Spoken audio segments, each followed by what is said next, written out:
Hello and welcome to TVP World Talks with me, Jan Darasz. We're covering the controversial commemorations of the 81st anniversary of the Warsaw Uprising in 1944. It's a subject that's always garnered controversy, both among historians and amongst the general public. And I'm delighted to welcome today our guest, Professor Norman Davies. He's a world-renowned authority on Polish history and, of course, the uprising itself. So welcome to the programme, Professor. Good morning, good morning. Great to see you. We're going to be discussing the controversies surrounding the uprising. And could you give us an outline of what the controversies were before the uprising was launched and immediately after? So 1944 to 46, how was the uprising received? Depending on who received it. I would start by saying the rising shouldn't be controversial. It seems very straightforward to me. There were, of course, controversies in the Polish government in exile in London, which made the decision formally to launch the rising, not the Home Army. And there were clearly recriminations afterwards because everything went wrong and huge numbers of people were killed. But the trouble is that the Poles seemed always to blame themselves, as though it was somehow Polish shortcomings which caused the tragedy. That's not true at all. The tragedy was caused by failings of coordination in the Grand Coalition, of which the Poles were part. The Home Army, the small underground army which started the fighting on the 1st of August, was part of the Grand Coalition, headed by the British, the Americans and the Soviets, and a number of others, including Poland, but the Free French, the Dutch, the Norwegians, and so on. The rising was just supposed to be a short incident on the Warsaw sector of the Eastern Front. It was a very small part of military operations at the time. And how was this picked up in subsequent years by historians, this idea of it being a risky operation but it failed, and then the recriminations was this amongst another Polish thing that was picked up by émigré historians and then the communists here in Poland? Well, the first thing to say is that the Warsaw Rising couldn't even be discussed in post-war Poland. When I came in the 1960s as a young student, there were no books published on the Rising at all of any substance.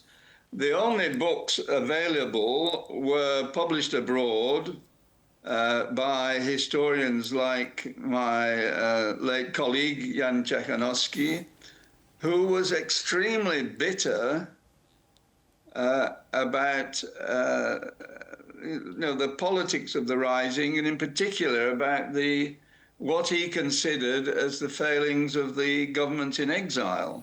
Mm-hmm. He was a participant, wasn't he? And I, for a long time, had nothing other than Jan Czachanowski's opinions to go by. I later realized that there was much more to be said.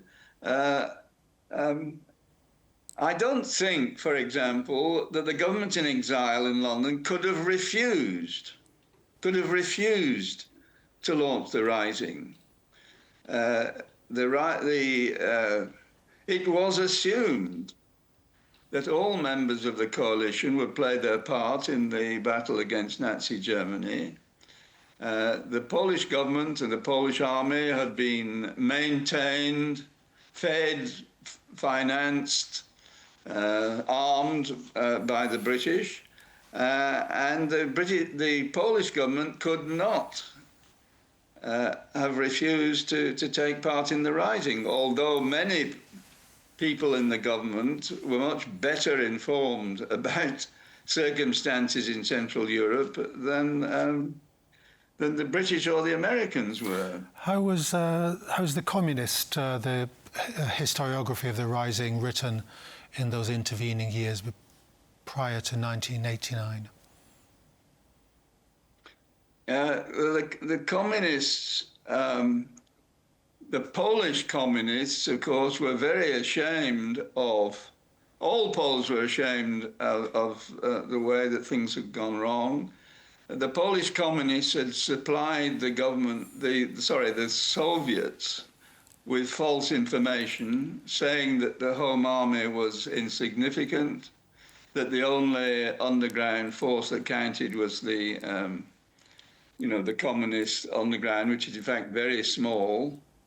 And the Polish communists, the Polish governments were, I think, ordered by the Soviets, not to discuss the conduct of Stalin or of the Red Army, which in communist times was infallible. And was this? How did this change after 1989? Was it an explosion of historical research and a more accurate picture of the debate surrounding the uprising? No, that's what I expected, but almost nothing happened. Almost nothing happened. In 1994, which was the 50th anniversary, is that right? Yes. The 50th anniversary of the Rising. The only serious book to be published in Poland was a reprint of Jan Cechanowski's book published in London 20 years before. I took to writing a book about the Rising in time for 2004, 10 years later, because at the time it seemed that no serious Polish historians were interested in tackling the subject. Going back to the casualties and the destruction of Warsaw, is there much discussion about the accuracy of the numbers that have been provided? What's your take on the actual damage or the manipulation of statistics about the casualties involved? Well, I'm a bit out of date, but I've no means of verifying the numbers went round. All one can say is that they were definitely enormous. 200,000, 250,000 civilians. Similar number, incidentally, of Home Army fighters as Germans and German mercenaries that were there. But I don't think the numbers are a major point of difference. Yeah. Everybody agrees that horrendous numbers of civilians were killed pointlessly, and the whole controversy is about blame. Who was to blame? The Poles blame themselves, and they blame, I think wrongly, and they, of course, blame the Soviets. And I rarely see sensible analysis of Stalin's policy at the time. Is this introspection one of the chief characteristics of the history of the uprising? Is this just going to go on, you think, where the Polish side continues to blame itself for its own demise? How do you see the historiography changing? I don't see histography moving forward. Popular opinion still in Poland still seems to believe the stories of Polish mistakes. They should never launch the rising, or they should have waited until the circumstances were better, and so on. They're blamed for civilian deaths, which is completely wrong. And very few, other than the powstańcy themselves, who these days are much neglected, only the powstańcy understand that they fulfilled their orders 10 times over.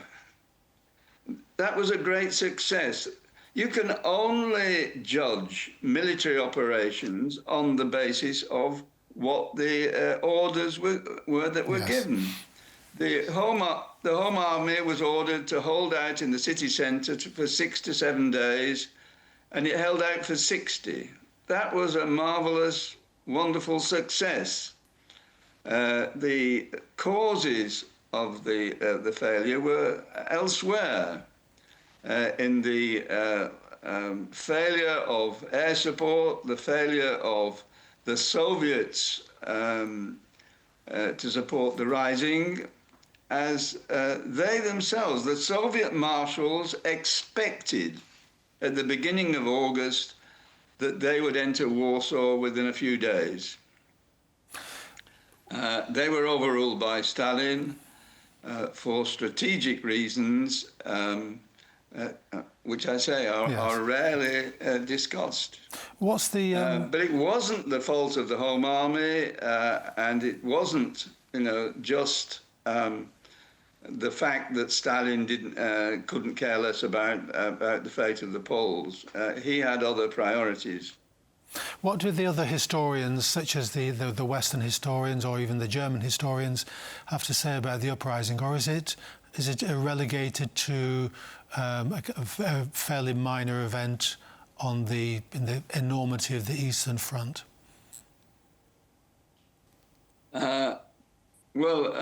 Perhaps I may be a bit biased, but I feel that the enormity of the Warsaw Rising is often downplayed because there were hundreds of other episodes in the war in different countries and at different times, and everyone tries to magnify their own successes and pass over their failures. The Warsaw Rising was a huge failure of the Grand Coalition. It was the first time that a member of the coalition came up against the Soviet Union on the Eastern Front. And nobody really knew how to deal with it, least of all the Soviets. The NKVD was misguided by the Polish communists. They couldn't understand how the Home Army was fighting on for so long. Stalin, as I said, had other priorities. He thought the most important thing was to launch an offensive in the Balkans, which he did on the 15th of August. And he decided that Soviet reserves could not be sent to the Warsaw sector. Professor Davies, unfortunately, we have to draw our discussion to a close. Sorry, I can't hear you. We have to draw our discussions to a close, unfortunately. But thank you very, very much for coming onto our programme. Okay, my pleasure. Thank you. Bye-bye. And that's it. Join us next time for TVP World and World Talks, of course, for news, comment and coverage.